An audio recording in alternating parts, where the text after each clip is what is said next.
ನಮಸ್ಕಾರ. ಈ ದಿನದ ಪ್ರಮುಖ ಮುಖ್ಯಾಂಶಗಳು.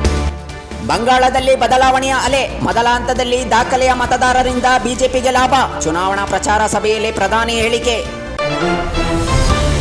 ಗೋವಿಂದರಾಜನಗರದಲ್ಲಿ ಜಯದೇವ ಘಟಕ 100 ಹಾಸಿಗೆಗಳ ಕೇಂದ್ರ ಸ್ಥಾಪನೆಗೆ ಜಿಬಿಎ ಜೊತೆಗೆ ಜಯದೇವ ಹೃದ್ರೋಗ ಸಂಸ್ಥೆ ಒಪ್ಪಂದ. 100ಕ್ಕೂ ಹೆಚ್ಚು ಭೂ ಖಾತೆ ಬದಲು, ನಕಲಿ ದಾಖಲೆ ಸೃಷ್ಟಿ ತಂತ್ರಜ್ಞಾನ ದುರ್ಬಳಕೆ, 10ಕ್ಕೆ ಹೆಚ್ಚು ದೂರು. ಕಟ್ಟಡಗಳ ಎತ್ತರ ನಿರ್ಬಂಧ ಸಡಿಲಿಸಿ, ನವದೆಹಲಿಯಲ್ಲಿ ರಕ್ಷಣಾ ಸಚಿವ ರಾಜನಾಥ್ ಸಿಂಗ್ ಜೊತೆ ಡಿಸಿಎಂ ಡಿಕೆಶಿ ಚರ್ಚೆ. ಕೃಷಿ ತಂತ್ರಜ್ಞಾನ ರೈತರಿಗೆ ತಲುಪಲಿ, ಜಾಗತಿಕ ಕೃಷಿ ತಂತ್ರಜ್ಞಾನ ಶೃಂಗಸಭೆ 2020 ಕಾರ್ಯಕ್ರಮದಲ್ಲಿ ಸಿಎಂ ಸಿದ್ದರಾಮಯ್ಯ ಕರೆ.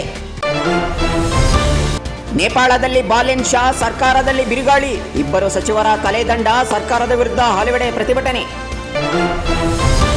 ಜಿಬಿಎ ಚುನಾವಣೆಗೆ ದುಡ್ಡಿಲ್ಲ, ಸಿಬ್ಬಂದಿಯೂ ಇಲ್ಲ, ಸುಪ್ರೀಂ ಕೋರ್ಟ್ಗೆ ಪ್ರಮಾಣ ಪತ್ರ ಸಲ್ಲಿಸಿದ ಚುನಾವಣಾ ಆಯೋಗ. ಬಲಗೈ ಎಡಗೈಗೆ ತಲಾ 5.25% ಒಳ ಮೀಸಲು, ಅಸ್ಪೃಶ್ಯ ಅಲೆಮಾರಿಗಳಿಗೆ 4.5% ಮೀಸಲು, ಸಚಿವ ಸಂಪುಟದಲ್ಲಿ ಸಿಎಂ ನಿರ್ಧಾರ.